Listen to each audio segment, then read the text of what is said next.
Have you ever found yourself, standing at a crossroads, wondering whether to just leap into action or maybe hold back? Uh-huh. That moment of hesitation. Exactly. And what if that hesitation, that very act, is actually more perilous, more dangerous than a bold, decisive move? Well, that's the big question, isn't it? It is. Today, we're diving deep into that exact thing, exploring the tension between boldness and timidity. We've pulled together a really powerful stack of sources for this deep dive. Yeah, some fascinating stuff. Excerpts from the 48 Laws of Power, some timeless fables, historical accounts. Right. And our mission today is to really unpack Law 28, enter action with boldness. We want to understand the profound psychological impacts of being bold versus being timid. And how these traits shape perception. Yeah. Right, how others see you. Absolutely. And crucially, how you listening can maybe strategically cultivate audacity to, achieve your goals. It's a fascinating premise. Yeah. And the sources, they lay down a foundational principle right from the get-go. Which- Basically, Yeah. if you're unsure about something, don't do it. Your doubts, they will absolutely infect your execution. Infect it. Yeah. The core message is that timidity is inherently dangerous. It's always, always better to enter any situation with boldness. Always better. That feels counterintuitive sometimes. It does. What's really interesting is the idea that any mistakes you might make through audacity, well, they're often easily corrected with more audacity. More boldness fixes bold mistakes. Kind of, because, let's be honest, people admire the bold. No one really honors the timid. That's a powerful and, slightly provocative start, especially for those of us who tend to, lean towards caution. You're suggesting calculated hesitation might actually be a trap. Precisely. The sources really challenge our usual caution. They say something like, the path of pleasure never leads to glory. Okay. And we see this so clearly in that fable, the one about Hercules and the knight errant. Remember that? Vaguely, tell me more. So, the knight's companion, this philosopher type, he wastes all this time calculating the absurdity of carrying a stone elephant across a rushing river to a mountaintop. Just gets lost in the details. Right, overthinking it. Totally. Meanwhile, the adventurous hero, he just rushes across with his eyes closed, finds the elephant, carries it back. And gets proclaimed successor to a king, just like that. Exactly. It really highlights that, well, great enterprises are only achieved by adventurous spirits. People who don't get bogged down in nice calculation and just don't lose time hesitating. Okay, so the takeaway isn't recklessness per se. No, it's understanding the paralysis that overthinking can create. That fable paints a very vivid picture of that cost. So if that's the core idea, let's unpack the specific psychological effects, how boldness and hesitation actually affect others and ourselves. Yeah, the sources highlight several really pronounced effects. And what's insightful is how directly our actions translate into perception. How so? Well, the sources flat out state, hesitation puts obstacles in your path, boldness eliminates them. Okay, eliminates them. Let's break that down. Right. So first, think about how the sheer audacity of something, a story, a claim, often makes it seem more credible. Like it's too bold not to be true. Kind of, yeah. Can even distract from inconsistencies. Like in negotiation, the advice is startling. Go further than you planned. Ask for the moon. Ask for the moon. And you will be surprised how often you get it. It's not just what you ask for, but that unwavering confidence behind it. Asking for the moon sounds great, but how do you, calibrate that? Isn't there a risk of asking for too much, looking greedy, or just out of touch instead of audacious? That's a fair question. The sources suggest the perception is tied to your confidence level. If you project certainty, people respond differently. Which leads to the next point. Lions circle the hesitant prey. Ooh, sounds ominous. It is. People genuinely have a kind of sixth sense for weakness, for uncertainty. If you show even a hint of willingness to compromise or back down too early, you bring out the lion. It's like your hesitation triggers their predatory instinct. Yeah. They sense you lack resolve. So once you seem defensive or too agreeable... You'll get pushed around without mercy. It's almost unconscious on their part sometimes. Wow. So it's like an evolutionary response. Your lack of boundaries gives them permission, in a way, to push harder. Exactly. And this connects directly to the idea that boldness strikes fear. Fear creates authority. Okay, explain that. A bold move makes you seem bigger, more powerful than you might actually be. Often just because it catches people off guard. The surprise element. Definitely. If it comes suddenly, with the stealth and swiftness of a snake, it inspires even more fear. It sets a precedent. Others become defensive around you. So it changes the dynamic completely. It does. Yeah. Then there's this incredibly vivid point. Going halfway with half a heart digs the deeper grave. Meaning. Acting without total confidence creates these self-imposed obstacles. It leads to confusion, you make mistakes, you inadvertently create more problems. Like a timid rabbit running from a hunter straight into a snare. So if you're not fully committed, you're not just being inefficient, you're actively making things worse for yourself. That's a powerful warning. It really is. Far worse than just failing boldly, maybe. And finally, hesitation creates gaps. Boldness obliterates them. Gaps. Yeah, when you pause, when you hesitate, you create space. Space for others to think, to doubt, to question. Your timidity can spread like an awkward energy. I think I know that feeling. Right? Boldness, though, it just destroys such gaps. The speed, the decisiveness leaves no room for doubt or worry. It sweeps obstacles away, creates momentum. Like in seduction, you mentioned. Exactly. Hesitation is fatal there, apparently. Makes your intentions too obvious, maybe awkward. But a bold move, it crowns seduction with triumph because there's no time for second guessing. Interesting. Ultimately, audacity separates you from the herd. It gives you presence. The timid, they just fade into the wallpaper. It's about making an impact, standing out. That paints a very clear, almost stark picture of the stakes. It's not just win or lose, it's about whether you're even noticed. Yeah. Let's look at some stories then that really bring this to life. Boldness in action. Absolutely. Okay, first observance. The Eiffel Tower con. May 1925. This con artist, Count Victor Lustig. Count Lustig, okay. He invites 5 top French scrap metal dealers to a super confidential meeting. Posh hotel. The Crillon in Paris. Very fancy. Right. He poses as a government official, Deputy Director General of the Ministry of Posts and Telegraphs, and he tells them this incredible story. Which is? The Eiffel Tower. It's being torn down. Too expensive to repair. Fiscal crisis, you know the drill. And he's inviting them to bid on the scrap metal. No way. Selling the Eiffel Tower. Yep. And one dealer, Monsieur P., he wins the bid. Over 250,000 francs, which is a fortune then. Wow. But surely he had doubts. A meeting in a hotel. He did. Initially, he thought the hotel location was a bit fishy for government business. But Lustig was clever. He started complaining about his low salary, hinting he needed a little something extra, a bribe. Ah, the classic bribe. And because that was actually pretty common with French bureaucrats back then, that little bit of everyday corruption made the whole massive lie seem more believable. That's genius. So the relatable flaw sold the unbelievable story. Exactly. So Monsieur P pays the bribe, hands over the certified check. Later, of course, he finds out there's no Lustig, no plan to scrap the tower. And he never went to the police. Never. Think about the public humiliation. Business suicide. Right. So the sheer scale, the audacity, plus that relatable corrupt detail, that's what made it work. The sources argue exactly that. The largeness of scale, the sheer improbability made it credible. It was too large, too improbable to be part of a con job. People just couldn't wrap their heads around someone faking something that big. Precisely. And Lustig, he was so audacious he came back 6 months later and sold it again to another dealer for even more money. Unbelievable. The lesson then. Arm yourself with bigness and boldness. Stretch your deceptions as far as they will go and then go further. People often don't question the truly enormous. Okay, that's one wild example. What's next? Okay, second observance. Let's talk about Ivan the Terrible. Ivan the Terrible. Right. Russian Tsar. Yep. At just 3 years old, he's proclaimed successor to his father. His mother, Helena, is regent. But the aristocracy, the boyars, the powerful nobles, especially one family, the Shuiskis, they want to undermine the royals. Power struggles. Classic. Classic. Helena gets poisoned. Ivan's an 8-year-old orphan. Ill-clothed, hungry, often abused by these Shuiskis who mock him constantly. Terrible childhood. Horrific. But for 5 years, Ivan just lay low.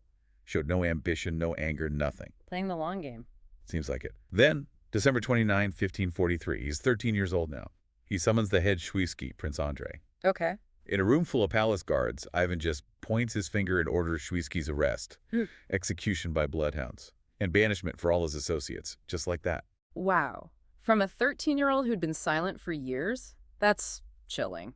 And calculated. What was the impact? Transformative. Utterly. Yeah. That single swift and bold act secured his power for decades. Wow. The sources explain it like this. In a world full of powerful people who despise your ambition, like those boyars. A sudden, bold move without discussion or warning obliterates these toeholds. It builds your authority instantly. Because it shows you're willing to do what's necessary. Exactly. You terrify the doubters and you gain the confidence of anyone who admires decisiveness. It sends a very clear message. Okay, a very different kind of boldness from Lustig's con. More about asserting power. Right. And our final story here is about Pietro Aretino. Aretino. Sounds familiar. Writer. Yeah, but he started as a young assistant scullion, like a kitchen helper, in Rome around 1514. But he burned with ambition to be a famous writer. Okay, humble beginnings. Very. So the Pope had this beloved elephant, Hanno. It died. The famous artist Raphael was commissioned to paint its tomb. Big deal in Rome. An elephant's tomb. Okay. Aretino saw his chance. Days later, an anonymous pamphlet starts circulating all over Rome, titled The Last Will and Testament of the Elephant Hanno. A fake will for an elephant. Yep. And it humorously but bitingly bequeathed appropriate oversized parts of Hanno's body to various cardinals, Oh, no. mocking their well-known weaknesses. Like, one cardinal's fake piety, another's greed, another's gossip, another's lechery, all laid bare. That's savage. And brilliant. How did it end? It ended with a line that became his signature. See to it that Aretino is your friend, for he is a bad enemy to have. He basically signed it. Wow. So he took credit for roasting the most powerful men in Rome. What happened to him? This daring young man, son of a shoemaker, boom, instant fame. Even the Pope thought it was hilarious, apparently, and gave him a job. The Pope hired him after he mocked the cardinals. Yep. Aretino became known as the scourge of princes. Respected, feared, all through the power of audacious words. So the lesson there, attack big targets. Exactly. When you're small and unknown, like David, find a Goliath to attack. The larger the target, the more attention you gain. The bolder the attack, the more you stand out. Leverage the shock value. Okay, 3 very different examples. A con, a power play, a verbal assault, all demonstrating different facets of boldness. So how do we integrate this? Most of us, I think, feel naturally timid sometimes. We do. We try to avoid conflict. We want to be liked. We worry about the consequences of bold actions. But the sources suggest our fears are often way out of proportion to reality. Really, we overestimate the danger. Often, yes. And we often disguise our timidity as, concern for others. Oh, I don't want to impose, or I don't want to offend. Yeah, I've done that. But often it's really just self-absorbed anxiety about our own discomfort. Boldness, though, it's described as outer-directed. It projects outwards. And that can make others feel more at ease. That seems contradictory. Surprisingly, yes. Yeah. Because it projects confidence, certainty. It's less self-conscious, less repressed than timidity, which can be awkward for everyone. Okay, I can see that. It's apparently very clear in seduction. The sources suggest all great seducers succeed through, sheer effrontery. Boldness. Like Casanova. Exactly. His boldness wasn't just, daring words. It was his ability to surrender himself completely, make the other person believe he'd do anything for them, risk his life, hold nothing back. Total commitment in the moment. Right. The moment a seducer hesitates, the charm breaks. Boldness keeps that illusion, that spell, alive. That's a surprising connection. Boldness making others feel more at ease because it shows confidence, so it disarms them in a way. And the really good news here is few are born bold. It's not necessarily innate. Oh, okay, so it's a skill. It can be cultivated. Even Napoleon had to cultivate the habit on the battlefield. You have to practice it, develop it. Practice boldness. How? Where's a good place to start? Well, the sources suggest the delicate world of negotiation is a great training ground. Negotiation. Okay. Think about it. How often do we put ourselves down by asking for too little? We undervalue ourselves right from the start. Yeah, probably more often than we realize. Remember Christopher Columbus? When he proposed his voyage, he didn't just ask for ships. He made the insanely bold demand to be called Grand Admiral of the Ocean. Grand Admiral of the Ocean. That's bold. And the court agreed. Henry Kissinger, much later, knew this too. Bold demands often work better than tiptoeing with small concessions. So set your value high. Set your value high, and then, as Count Lustig did, set it higher. Create a high anchor point. So it's not just about asking, but really establishing that high baseline. Even if you don't get the moon, you might land among the stars, so to speak. Precisely. And understand this. Timidity is not natural. It's an acquired habit, learned behavior. Learned, not just personality. According to these sources, yeah. Yeah. If it's taken hold, you have to actively root it out. Because the consequences of timidity are consistently worse. Worse how? Your value gets lowered. You create this self-fulfilling cycle of doubt and disaster. and the problems created by an audacious move. They can often be disguised, even remedied by more and greater audacity. So boldness can sometimes fix the problems boldness creates. It can cover tracks, create momentum, change the narrative. Remember Aesop's fable, The Boy and the Nettle. Refresh my memory. If you grasp a nettle lightly, gently, it stings you. Hmm. But if you grasp it firmly, tightly, it won't. All right. The message is clear. Do boldly what you do at all. Commit fully.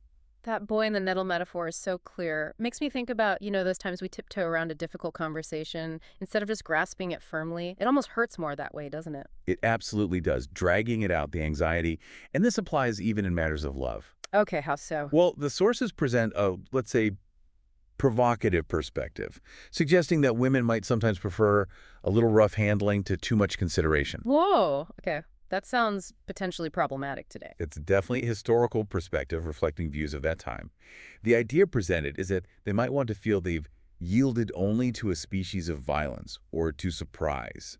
It's framed as wanting decisiveness, not literally violence. Right, context is key there. What else? Monsieur de la Rochefoucauld, a keen observer of human nature, said something like, "A reasonable man in love may act like a madman, but he should not and cannot act like an idiot." Meaning, passion is fine, but hesitation looks foolish. So don't be timid, basically. And Machiavelli reinforces this. He says, "It is better to be impetuous than cautious, for fortune is a woman, and it is necessary, if you wish to master her, to conquer her by force." Conquer fortune by force. Again, very strong language. Very. His Yeah. point is that fortune favors the bold, the young, those who are less cautious, fiercer, and master her with greater audacity. It's about the energy and decisiveness boldness brings. Okay, lots of historical context there, but the core message about decisiveness versus hesitation is consistent. Now, as with many powerful tools we discuss, there have to be a catch, right? A caveat. Absolutely. There's a crucial reversal here. Boldness shouldn't be your only strategy. That would be disastrous. So when does boldness cross the line? When does it become a liability? That's the critical question.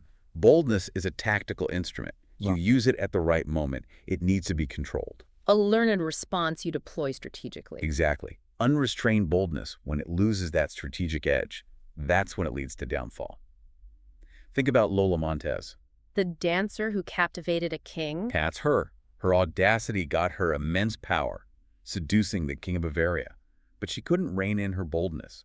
She kept pushing, crossing the line between boldness and the appearance of cruelty, even insanity, and it led to her downfall. So she didn't know when to stop. Exactly. And Ivan the Terrible, too. His early success with calculated boldness, it devolved into a lifelong pattern of just unhinged violence and sadism. He lost the ability to tell when boldness was smart and when it was just destructive. So it can become a self-destructive habit if you don't keep that strategic awareness. It's not about being audacious just for kicks, but understanding the impact. Precisely. And while actual timidity rarely helps in power dynamics, feigning timidity, that can be incredibly useful. Faking being shy. How's that bold? It becomes an offensive weapon. You lure people in with this show of shyness, make them underestimate you. All the better to pounce on them boldly later. Ah, deception. Using apparent weakness as a setup. It's about strategic control of perception, using all the tools available. Okay. So we've really dug into this. We've seen how strategic boldness can, clear paths, strike fear, build authority, make you stand out, while timidity creates those gaps, invites attack, digs you deeper into trouble. Yeah, and we saw it in action. Lustig's huge con, Ivan's chilling power play, Aretino's witty attacks. Right, and we've learned it's a skill, something you can cultivate in negotiation, relationships, wherever. But the real power is knowing when and how to use it, and when maybe, just maybe, to fake being timid instead. Exactly. So as you think about all this, here's something to chew on. How might you leverage strategic boldness in your own life? Where could it help you break through a barrier or overcome something that feels like an obstacle? And maybe more subtly, when might the appearance of timidity actually be your most powerful, your most audacious move? What elephant of stone are you hesitating to carry right now? What might happen if you just rushed across? Maybe with your eyes closed, maybe with them wide open.